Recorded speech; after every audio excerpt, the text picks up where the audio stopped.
కానీ ఈ జన్మలో ఈ క్షణం వరకు కానీ తెలిసి కానీ తెలియక కానీ పరిస్థితుల ప్రభావం వలన కానీ అలాంటి పనులు చేసి ఉంటే ఇక మీద ఈ రోజు నుంచి నేను అలాంటివి చెయ్యను. నేను ఎవరి గురించి మానసికంగా కూడా లేదా బయటికి మాట్లాడుతూ కూడా మాటలతో నేను ఎవరిని హింసించను, బాధ పెట్టను అనేటువంటి సంకల్పం చేసుకొని తనని తాను సంస్కరించుకొని నన్ను పవిత్రుణ్ణి చెయ్యి, నన్ను పవిత్రురాల్ని చెయ్యి అని ఆ గంగలో 10 మునకలు వేస్తేట తప్పకుండా ఇదివరకు ఉన్నటువంటి పాపాలన్నీ పరిహారమై పరిశుద్ధులయ్యి ఇక మీద వాళ్ళు అలాంటివి చేయకుండా ఉండేటువంటి శక్తి వాళ్ళకి ఏర్పడుతుందిట. అంటే మనం మానసికంగా మనోవాక్కాయ కర్మలా అని చెప్పుకున్నాం కదా. మానసికంగా వక్కుతో చేసేటువంటివి పోతే కర్మలు. కొన్నిసార్లు మనకి తెలియకుండానే మనం ఒక పని చేస్తే ఆ పని వలన ఇంకొకరికి ఇబ్బంది కలుగుతూ ఉంటుంది. కొంతమంది ఉద్దేశపూర్వకంగా ఎదుటి వాళ్ళకి హాని చేస్తూ ఉంటారు, చాలా ఘోరమైనటువంటి పాపాలు చేస్తూ ఉంటారు. కొంతమంది తెలిసి తెలియక చేస్తూ ఉంటారు. కొంతమంది వాళ్ళకి ఇది చెడు జరుగుతుంది అనేటువంటి భావన లేకుండా తమకి ప్రయోజనం కోసం కొన్ని పనులు చేస్తూ ఉంటారు.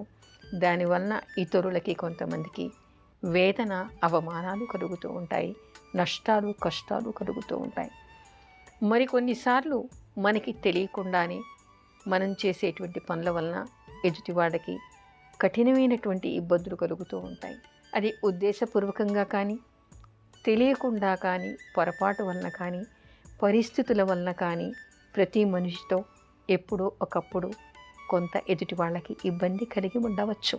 మనం మానవులం, బలహీనతలు ఉండొచ్చు, సంపూర్ణమైనటువంటి విజ్ఞానం, అవగాహన మనకి ఉండకపోవచ్చు. దానివలన వీళ్ళు తప్పు చేశారు, వాళ్ళు తప్పు చేశారు, నేను చేయలేదు అనుకోవడానికి లేదు. ప్రతి ఒక్కరూ ఎప్పుడూ ఒకప్పుడు చేసి ఉండొచ్చు. అలాంటి పాపాలు ఏవైనా మనం గత 10 జన్మల్లో కానీ లేదా ఈ క్షణం వరకు ఆ గంగా స్నానం చేసే వరకు కానీ చేసి ఉంటే మనని మనం పునీతుల్ని చేసుకోవడం కోసం, మనని మనం సంస్కరించుకోవడం కోసం ఆ గంగా స్నానం చేసేప్పుడు అక్కడ మనం సంకల్పం చేసుకుని, గంగమ్మ తల్లి నన్ను పవిత్రుని చెయ్యి, నన్ను పవిత్రురాల్ని చెయ్యి. ఈ క్షణం వరకు నేను మనోవాక్కాయ కర్మల అనేక దోషాలు చేసి ఉండవచ్చు.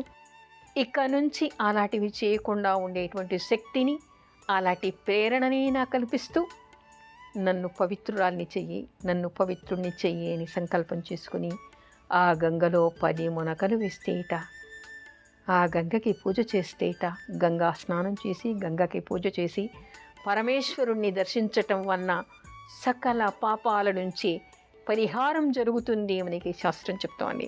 శాస్త్రమే చెప్తోంది కాబట్టి అది శాసనం. సేతు నిర్మాణం ఎలా జరిగింది? మనం ఇందాక చెప్పుకున్నాం రామలింగేశ్వరుడి ప్రతిష్టాపన గురించి. అయితే ఆ సముద్రాన్ని దాటడం ఎంతటి గగనమైనటువంటి విషయం అనేటువంటిది, అది మహాసముద్రం అందరికీ తెలుసు. రామచంద్రుడు తన వానర సైన్యంతోనూ మిత్రులతోనూ అక్కడ సముద్ర తీరానికి చేరుకున్నాడు. ఆయన శాస్త్రానుసారం 3 రోజులు దర్భశయనం చేసేట, నిష్ఠతో ఉన్నట్ట సముద్రుడి దర్శనం కావాలి అని. కానీ సముద్రుడు ఆయనకి నిజస్వరూపంలో కనిపించలేదుట. అప్పుడు రామచంద్రుడు ఆగ్రహించట.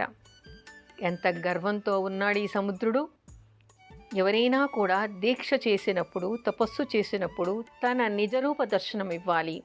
అలాంటిది నేను చేసినా కూడా ఇవ్వలేదు. కాబట్టి ఈ సముద్రుడికి అహంకారాన్ని భంగం చెయ్యాలి.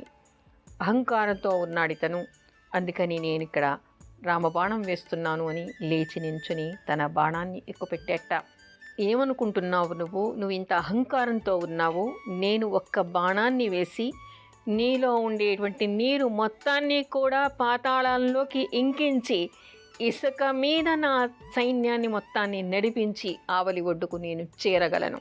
కానీ శాస్త్రానుసారం నేను ప్రార్థన చేసినా కూడా నువ్వు దర్శనం ఇవ్వకుండా అహంకారంతో ఉన్నావు అని చెప్పేసి ఆయన ఉగ్రరూపంతో అన్నట్ట. అప్పుడు సముద్రుడు మధ్య నుంచి లేచి వచ్చి తన నిజరూపాన్ని చూపించి రామచంద్రుడికి నమస్కారం చేశాట. రామచంద్ర, క్షమించు. నీ బాణాన్ని, బ్రహ్మాస్త్రాన్ని ప్రయోగించబోతూ ఉన్నావు. అది నా మీద కాకుండా ఈ దగ్గరి ప్రాంతంలోనే ద్రుమకుల్యము అనేటువంటి ఒక ప్రదేశం ఉంది. నా జలాన్ని తాగి చాలామంది దుర్మార్గులు పాపులంతా అక్కడ ఉన్నారు. వారి మీద ఈ బ్రహ్మాస్త్రాన్ని ప్రయోగించమని చెప్పేసి వేడుకున్నట్ట. నేను నీకు దారిని ఇస్తాను, తప్పకుండా నేను నీకు సహకరిస్తాను. నా మీద నువ్వు ఒక వంతెనను కట్టు. అందుకు అనుకూలమైనటువంటి వాడు, అందుకు సరైనటువంటి శాస్త్ర పరిజ్ఞానం కలిగినటువంటి వాడు నీ సైన్యంలో ప్రముఖుడైనటువంటి ఒక నలుడు ఉన్నాడు. ఆ నలుడు విశ్వకర్మ పుత్రుడు. విశ్వకర్మ తన కుమారుడికి ఆశీర్వచనం చేశాడు, అనుగ్రహించాడు. నా తర్వాత నా అంతటి శిల్పివి నువ్వు అవుతావు, శిల్ప నిర్మాణం నువ్వు చేయగలుగుతావు అనేటువంటి ఆశీర్వచనం విశ్వకర్మ అతని కుమారుడైనటువంటి నలుడికి చేశాడు. అందుకని అతన్ని ఉపయోగించి నా పైన వంతెన కట్టమని చెప్పేసి ఆయన అంతర్ధానం చెందట. అప్పుడు నలుడు వచ్చి, నాకు ఈ శిల్పకళ నాకు తెలుసు, వంతెన నిర్మాణం ఎలా చేయాలో కూడా నాకు తెలుసు, నన్ను అనుగ్రహించండి, ఆజ్ఞాపించండి అన్నట్ట. అప్పుడు నలుణ్ణి అనుగ్రహించట, ఆజ్ఞాపించట శ్రీరామచంద్రుడు.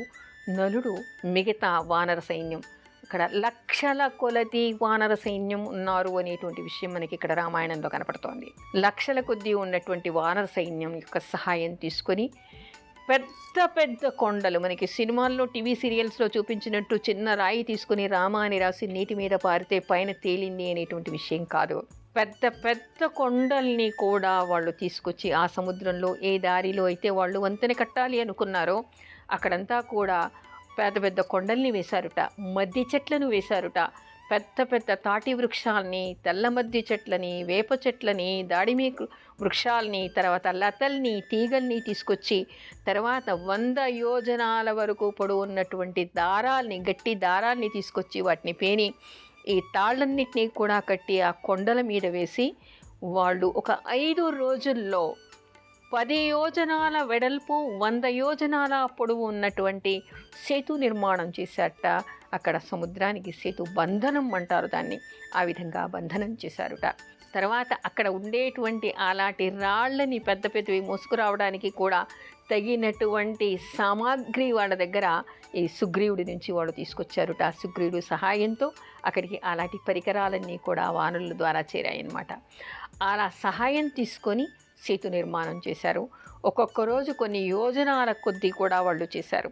అంటే ఏ విధంగా మామూలుగా మనం సేతు నిర్మాణం నీళ్ళల్లో మనం ఒక ఇది వంతెన కట్టాలి అంటే మనకి చాలా టైం పడుతుంది, కొన్ని నెలల పైన పడుతుంది. అలాంటిది 5 రోజుల్లో వాళ్ళు కట్టారు అనేటువంటి విషయం మనకి ఇక్కడ రామాయణంలో కనపడుతోంది. ఆ కట్టడం కూడా ఎంత ఇదిగా ఉంది అంటే రాముడు అనేటువంటి వాడు అవతార పురుషుడు, శ్రీ మహావిష్ణువు అనేటువంటిది పక్కన పెడితే ఒక మానవుడు తలుచుకుంటే ఏదైనా అద్భుతాన్ని సృష్టించగలడు అని ఆయన వానర సహాయంతో ఒక మహాసముద్రం మీద కేవలం ఒక 5 రోజుల్లో వంతెన కట్టి మనందరికీ చూపించాడు. ఏది అసాధ్యం కాదు, తలుచుకోవాలి, కృషి చెయ్యాలి, ఆలోచన ఉండాలి అనేటువంటి విషయాన్ని అక్కడ రుజువు చేశాడు. 5 రోజుల్లోనే వాళ్ళంతటి వంతెనని కట్టారట. అడుగున పెద్ద పెద్ద కొండల లాంటి రాళ్ళన్నింటినీ కూడా వాళ్ళు వేస్తూ వెళ్ళారుట. ఆ పైనన్ని చిన్నటి రాళ్ళని వేస్తూ వెళ్ళారుట. వాళ్ళంతా కూడా ఆనందంతో దాని మీద ఎక్కి తొక్కుతూ కూడా దాన్నంతా కూడా సమంగా చేశారుట. ఆ దాని మీద పెద్ద పెద్ద మధ్య వృక్షాలంటే మామూలుగా ఉండవు, చాలా పెద్ద పెద్ద వృక్షాలన్నింటినీ కూడా వాటి మీద పరిచారుట. ఆ తర్వాత చిన్న చిన్న లతలతో వాటన్నిటినీ కూడా చుట్టారుట. ఆ తర్వాత పొదల్ని అన్నిటినీ కూడా తీసుకొచ్చి అరణ్యంలో ఉండేటువంటి చెట్లన్నింటినీ కూడా దాని మీద పరిచి సారవంతమైనటువంటి నడకకి అనువుగా ఉండేటువంటి 10 యోజనాల వెడల్పు 100 యోజనాల పొడవు కలిగినటువంటి వంతెనను వాళ్ళు ఏర్పాటు చేశారుట. అలా ఆ వంతెన మీదుగా ఈ వానర సైన్యం అంతా కూడా ఆనందంతో ఆనందహేళతో ఎగురుతూ దూకుతూ కేరింతలు కొడుతూ ఆ వంతెనను దాటి ఆవలి ఒడ్డుకు కొందరు కూడా చేరుకున్నారుట. ఆ విధంగా వంతెనను కట్టాడు అనేటువంటి విషయం మనకి కనపడుతోంది.